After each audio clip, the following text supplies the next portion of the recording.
শ্রী শ্রী রামকৃষ্ণ লীলা প্রসঙ্গ ভগবান শ্রীরামকৃষ্ণদেবের প্রামাণিক জীবনী গ্রন্থ থেকে পাঠ, ভাব, সমাধি ও দর্শন সম্বন্ধে কয়েকটি কথা। গানে বলছে, কাঙাল বেশে এসেছ হরি, কাঙালে করুণা করিতে হে। আবার পতিত জনে দাঁড়িতে হে, করি তব কথা অমৃত পান হতাশ, জাগিয়া উঠিছে অবশ করা। অদ্ভুত কথা। ভগবান শ্রীরামকৃষ্ণকে তিনি এই যুগের যুগাবতার, তাকে ভগবানকে এমনই বলা হয়, তিনি পতিত পাবক, জগৎ তারক। তার নামের এমনই মহিমা যেন অমৃত ঝরে পড়ে সেই নাম শ্রবণ মন কীর্তনেতে। যে করে সেই তরে যায়, যে তার নাম গুণগান কীর্তন করে সেই তার আশ্রয় পায়, তার চরণে ঠাঁই পায়। যে তাকে স্মরণ মনন করে তার কৃপা লাভ করে সে। তার এমনি করি তব কথা অমৃত পান। ভগবানের অমৃত কথা পান করার কথা বলা হচ্ছে, কথা শ্রবণ করা।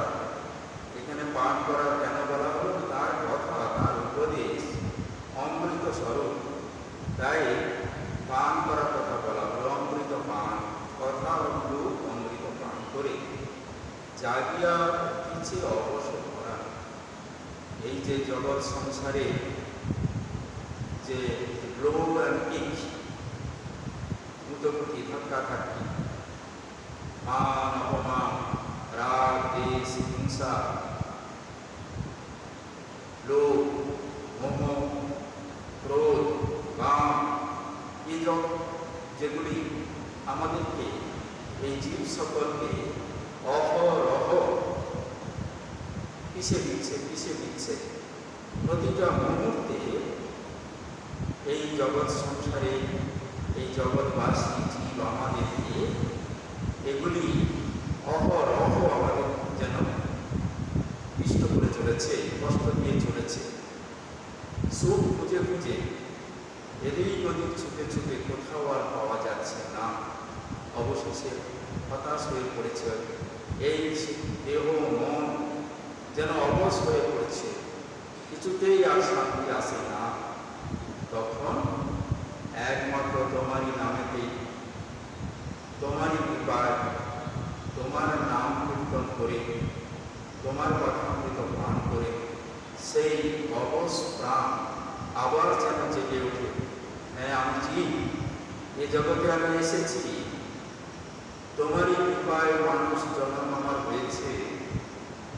আমি তোমারই কৃপায় তোমার নাম গুণগান কীর্তন করার সেই সামর্থ্য পেয়েছি। তাই তোমার নাম গুণগান করে, তোমার কথামৃত পান করে আমার যে এই যে অবশ প্রাণ, যে হৃদয় যা কিনা হতাশ হয়ে পড়েছিল, সে আজ জেগে উঠছে, আবার যেন নতুন করে জীবন শুরু করতে চাইছে। বৈরাগ্য এমনি আসে না। বৈরাগ্য যাদের আজন্ম বৈরাগ্য, তারা আলাদা থাকে। ভগবান শ্রীরামকৃষ্ণদেব বলেছেন তাদের ভাগ আলাদা।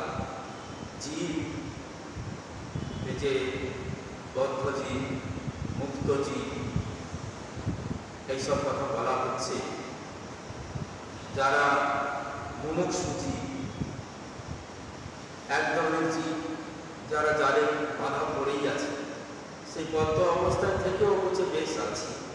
মাছের তুলনা দিয়েছিলেন ঠাকুর শ্রীরামকৃষ্ণ, যে পুকুরে আমরা জাল ফেলি, সেই জাল ফেললে পরে তার জালের মধ্যে বেশ কিছু মাছ ওই জালের যে ফাঁক মতো আছে, সে ফাঁদের বুকবুজে পড়ে আছে আর ভাবছে বেশ আছে। অথচ সে যে জালে আটকে গেছে, তাকে যে জেলে টেনে ডাঙায় তুলবে, সে বোধ তার নাই। এরাই হলো বদ্ধজীব। এই সাধারণ আমরা যে মানব, আমরা এই জগৎ সংসারে এই মোহ, লোভ, লালসা, কাম, ক্রোধ এসব নিয়ে এমন মেতে আছে, বেশ আছি, আমরা বেশ ভালোই আছি, কিন্তু জানে না যে এই ভোগ, এই কাম, এই বাসনা, এই ক্রোধ, এই লোভ, এই অহংকার, এইসব আমাকে বারবার এই পাপের মধ্যে নিমজ্জিত করে চলেছে এবং করবে। আজও করছে, পরে আবার এই জন্মানো, কিছুদিন নাচন করল, তারপরে বাবা মরে যেতেন, আবার জন্মানো, আবার ওই এই যে আসা যাওয়া, জন্ম মরণ বিষম ত্যাগ, এই ভোগ করা ছাড়া আর কোনো পদ্ধতি তারা জানে না। কি করে এর থেকে মুক্তি পেতে হয় সেই বোধটুকু তাদের মধ্যে না। আর এক ধরনের মাছ আছে যারা ওই জাল ফেলার সাথে সাথে জাল করতে না করতে বেরিয়ে চলে যায়, নিত্য মুক্ত জীবন, নিত্য তাদের সাথে সম্পূর্ণ। আবার কিছু মাছ আছে যারা জাল করলো, জালটাকে ফাটিয়ে বেরিয়ে গেল, তারা হলো মুক্তজীব। সাধন করে, তপস্যা করে, জ্ঞান ধারণা করে তারা জ্ঞান লাভ করে, ভগবান লাভ করে, জগতের অনিত্যত্ব সম্পর্কে সম্যকরূপে ধারণা তাদের হয়, তারা তখন এই জগৎ সংসার থেকে মুক্ত হয়। এদেরকে বলা হয় মুক্তজীব। এরা সাধনা করে বেরোয়। আর এক ধরনের আছে ওই জালের ভেতরে কিছু মাছ আছে, তারা জাল করলে পরে পুঁতো মারতে বেরিয়ে যাওয়ার চেষ্টা করে, কিন্তু পারে না। জালটা কেটে বেরিয়ে যাওয়ার ক্ষমতা তাদের নাই। সে চেষ্টা করছে কিন্তু পারছে না। এরা হলো মুমুক্ষুজীব। এই জগৎ সংসারেও বুড়ির লক্ষ্যে দুটো একটা কাটে হেসে দাও হাত চাপড়ি গানে আছে যে ঘুড়ি ঘোরাচ্ছে, যে ওই কতগুলো ঘুড়ি ওড়ানো প্রতিযোগিতা, সেখানে অনেকেই ঘুড়ি ওড়াচ্ছে। সব ঘুড়ি কিন্তু কাটে না, কিছু ঘুড়ি কেটে বেরিয়ে চলে যায়। তো বাকিরা চেষ্টা করছে কিন্তু পারছে না। এই যে জগৎ সংসারে আমরা আছি, প্রত্যেকেই আমরা কোনো না কোনোভাবে সাধনা করার চেষ্টা করে যাচ্ছি। সকলে তো আর ক্লাসে ফার্স্ট হবে না, তাই চেষ্টা আমরা করছি সাধ্য মতো। কেউ সফল হয়, কেউ সফল হয় না। আর আধ্যাত্মিক ক্ষেত্রে, সাধনার ক্ষেত্রে যতটুকু সাধনা কেউ করে থাকে, সেই সাধনা কখনো বিফলে যায় না। সেই পর্যন্ত তার হয়ে থাকে। আবার যখন সে শুরু করে, যেখানেই তার শেষ হয়েছিল সেখান থেকেই আবার শুরু করে। এখানে এই হলো আধ্যাত্মিক পথের সাধনার ইউনিকনেস, বিউটি, যে সাধনা কখনো বিফলে যায় না। সেই সাধন সম্পর্কে আমরা পড়ছিলাম, দর্শন সম্পর্কে আমরা পড়ছিলাম। ভগবান শ্রীরামকৃষ্ণদেব অত্যন্ত ভাবে যখন ছিলেন, তার সেই সময়কার মনের অবস্থা কি সেসব আমরা বলছিলাম। শারদানন্দজি মহারাজ এই যে সাধনা করতে করতে, যখন কেউ সাধন করছে, ধ্যান করছে, করতে করতে তার যে শক্তি তার মধ্যে নিহিত আছে, জন্ম জন্মান্তরের কর্মফল যে শক্তি রূপে মূলাধারে সঞ্চিত আছে সুপ্ত অবস্থায়, তাকে কুণ্ডলিনী শক্তি বলে আমাদের শাস্ত্র। সেই কুণ্ডলিনী বাকি আছে, ঘুমন্ত অবস্থায় আছে। সাধনার দ্বারা সেই শক্তি জাগ্রত হন এবং নিত্য তিনি আকৃষ্ট হচ্ছেন এই সহস্রারে অবস্থিত পরমশিব পরমাত্মা। তার দ্বারা, সাধনার দ্বারা যখন তিনি জাগ্রত হন, আকর্ষণ অনুভব করেন, আর সুষুম্না কাণ্ডকে নাড়ি দিয়ে, অর্থাৎ আমাদের যে মেরুদণ্ড, সেই মেরুদণ্ডের মাঝখানে আছে পীড়া পিঙ্গলা সুষুম্না। নীলা মঙ্গলা নামা সুষুম্না মনোরমা, তার মধ্যে আছেন শ্যামা ব্রহ্মসনা গানে আছে। এই সুষুম্না দিয়ে শুরু করে সেটি ক্রমশ ধাপে ধাপে উঠতে থাকে উপরে এবং অবশেষে সাধনার সমাপ্তিতে অন্তে ঠাকুর বলছেন অদ্বৈত ভাব, সেটি তো শেষকালের কথা। তার আগে পর্যন্ত একটা স্তর অতিক্রম করতে থাকে আর এক রকম অনুভব, অনুভূতি, দর্শন এগুলি হতে থাকে সাধকের, সেটি বলা হচ্ছে। কুণ্ডলিনী শক্তি সুষুম্না পথে উঠিবার কালে প্রতি চক্রে কি কি প্রকার দর্শন হয় তদ বিষয়ে বলিতেন। কে বলতেন? ঠাকুর শ্রীরামকৃষ্ণ বলিতেন। এই যে চক্রের কথা বলা হলো, 6টি চক্র আছে, সেটি এর আগে বলা হয়ে গেছে। 7টি ভূমি, 6টি চক্র। সেটি এই মূলাধার থেকে আমরা যদি সোজা হয়ে বসি, যেখানে মেরুদণ্ডের শেষ অংশ, সেইখান থেকে শুরু করে এই সহস্রারের আগে পর্যন্ত সুষুম্না বিস্তৃতি, মেরুদণ্ডের মধ্য দিয়ে সুষুম্না নাড়ির বিস্তৃতি। তা সেই নাড়ি সুষুম্না একটা স্তরের একটি চক্র আছে। 6টি চক্রের নাম হচ্ছে মূলাধার। এটি একেবারে মেরুদণ্ডের শেষ ভাগে, মানে একদম নিচে। তার উপরে আছে চক্র স্বাধিষ্ঠান, সেটি নাভি চক্র, স্বাধিষ্ঠান চক্রটি হচ্ছে মূলাধারের একটু উপরে। আর তার উপরে নাভি স্থলে রয়েছে মণিপুর। নাভি থেকে একটু উপরে উঠলে হৃদয়, হৃদয়ে রয়েছে অনাহত চক্র। হৃদয় থেকে আরেকটু উপরে উঠলে কণ্ঠ, সেই কণ্ঠে আছে বিশুদ্ধ চক্র।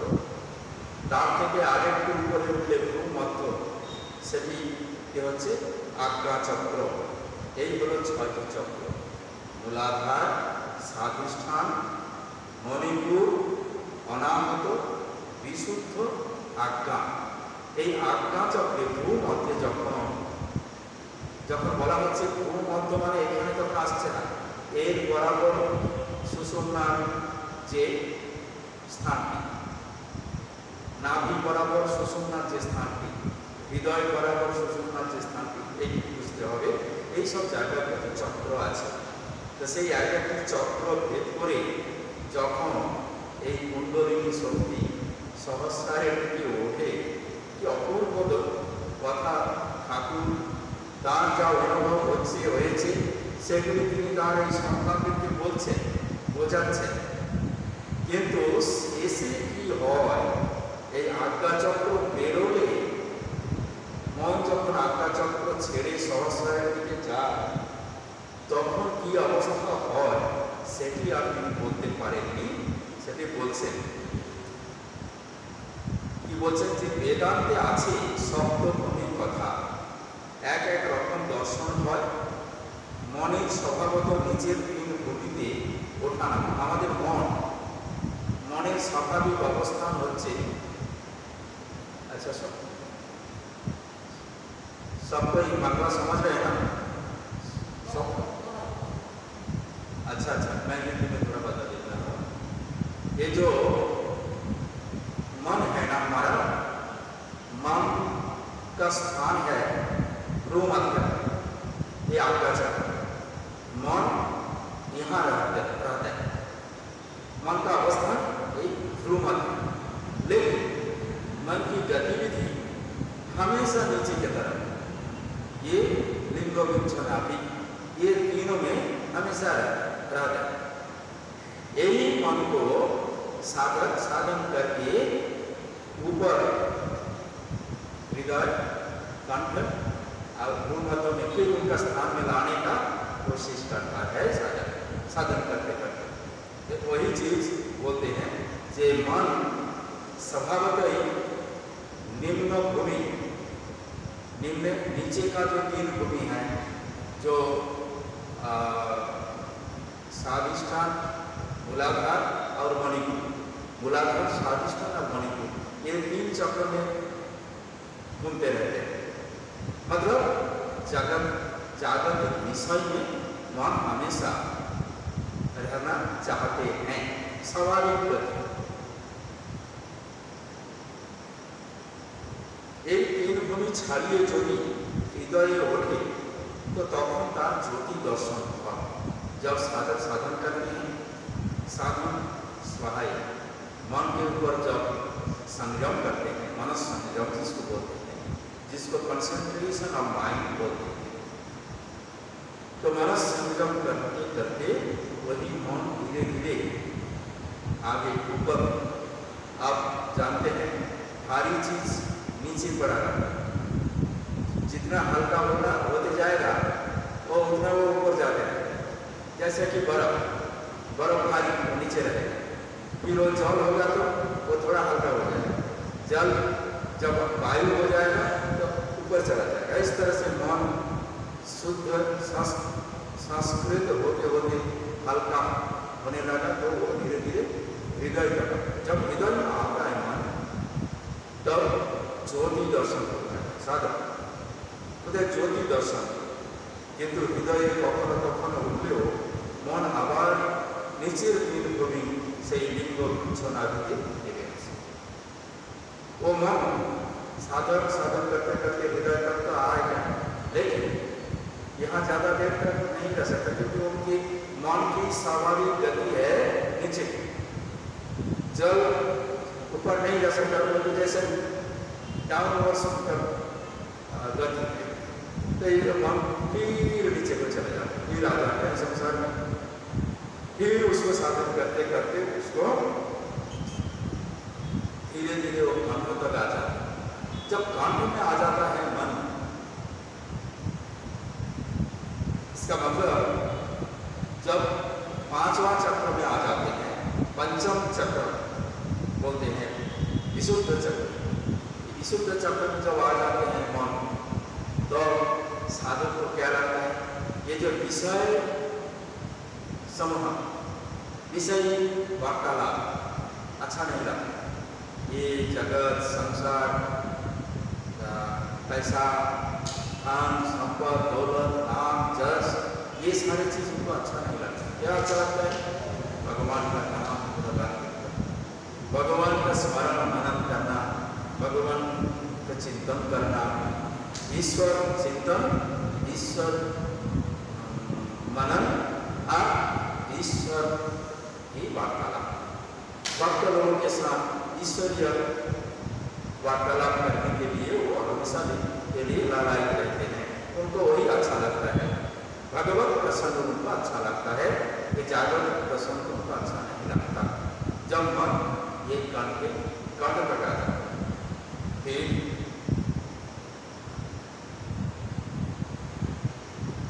धीरे धीरे मन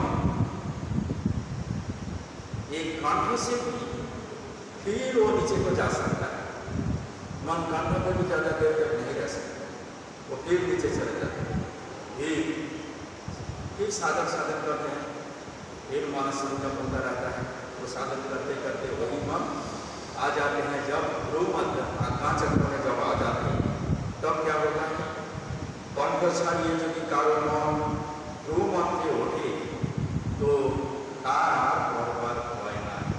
अगर मन यहाँ पर स्थिर हो जाता है तो ये मन अब नीचे को नहीं आएगा, और फिर ऊपर की तरफ जाने लगेगा। यही है स्थिति। तो तब क्या होता है, तब उनका परमात्मा का दर्शन होता है। मन जब आज्ञा चक्र में आता है, परमात्मा का दर्शन होता है, लेकिन स्पर्श नहीं करता। क्यों? कैसे होता है? जैसे मान लो आप हेरिकेन देखा होगा, चिमनी अंदर दिया जल रहा है, बाहर से कांच से घिरा हुआ है, तो आप चाहो तो स्पर्श नहीं कर पाओगे, क्योंकि वो जो कांच है वो कांच से वो घिरा हुआ है। वही एक स्वच्छ दिखाई देता है, अंदर दिया जल रहा है, दिन जल रहा है, लेकिन स्पर्श नहीं कर पाएंगे क्योंकि वो कांच से घिरा हुआ है। इस तरह से एक पतला सा एक आवरण में रहता है, उसके ऊपर परमात्मा का दर्शन होता है। তখন পরমাত্মা এত নিকটে যে মনে হয় যেন আমাকে মিশে গেছি, তখন মনে হয় तब ऐसा लगता है कि मैं और परमात्मा एक हो गया।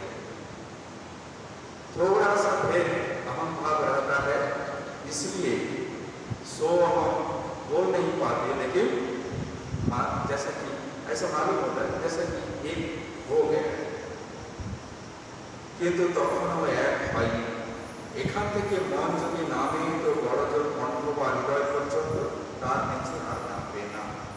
मन यहाँ से अगर नीचे को आता है तो इतना हृदय तक आता है, इसके नीचे अब नहीं जाएगा।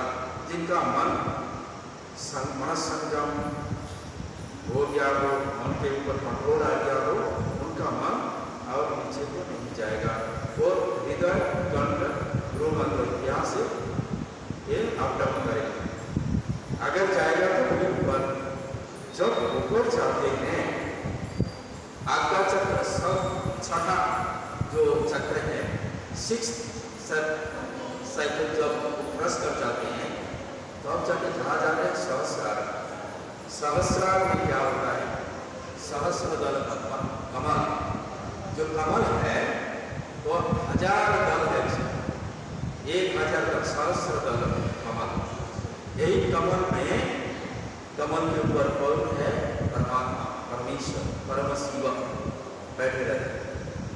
और तब जाके वहाँ जाके यही शक्ति जो मुलाकात में संचित रहती थी, यही मुलाकात में बदलनी शक्ति, वो जाके परम शिव से मिलते हैं। तब साधक की समाधि होती है, इसी को कहते हैं समाधि।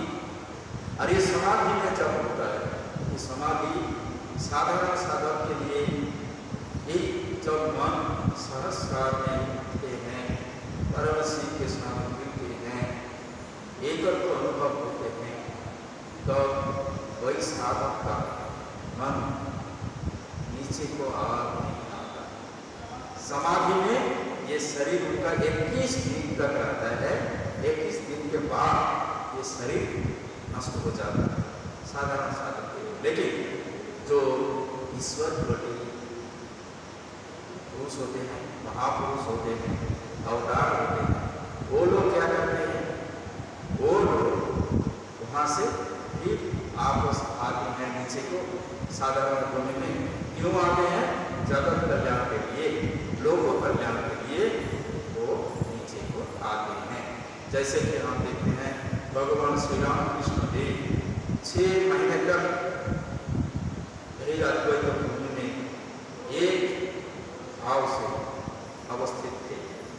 उसके बाद धीरे धीरे उनका मन साधारण होने में आया और उनका ये शरीर अवलंबन करके जो जगत को देना था, जो शिक्षा देनी थी, वो देखे अपनी लीला खत्म करके वो फिर अपना काम में चले गए।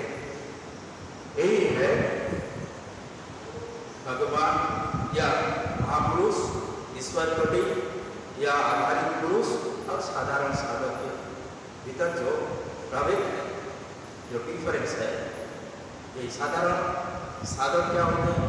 अगर उनकी समाधि होती है तो कभी भी नहीं नीचे आएंगे, 21 दिन तक वैसा ही रहने के बाद अपना शरीर त्याग हो जाएगा। कोई कोई बोलते हैं, हम जब आलमोड़ा में थे वहाँ एक जने आके बोलते थे मेरा 8 घंटा तक समाधि लगती है। तो ये सुनने के बाद हम लोगों को थोड़ा चिंता होती थी, अरे भाई 8 घंटा तक समाधि, फिर उसके बाद लेकिन हम तो शास्त्र में पढ़े हैं कि अगर समाधि होती है तो 21 दिन तक ऐसा ही रहेगा, फिर उसके बाद ये शरीर नहीं रहेगा। लेकिन ये बोलते हैं 8 घंटा समाधि में थे, वहाँ से नीचे आ गया, तो ये तो केवल महापुरुषों का हो सकता है। तो क्या महापुरुष है? लेकिन उनका जीवन हम जब देखते हैं, उनका आचरण जब देखते हैं, उनका व्यवहार जो देखते हैं, वो देखने से पता चलता है ये घोर विषय है।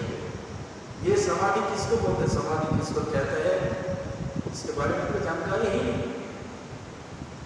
व्हाट इज समाधि? 88 19।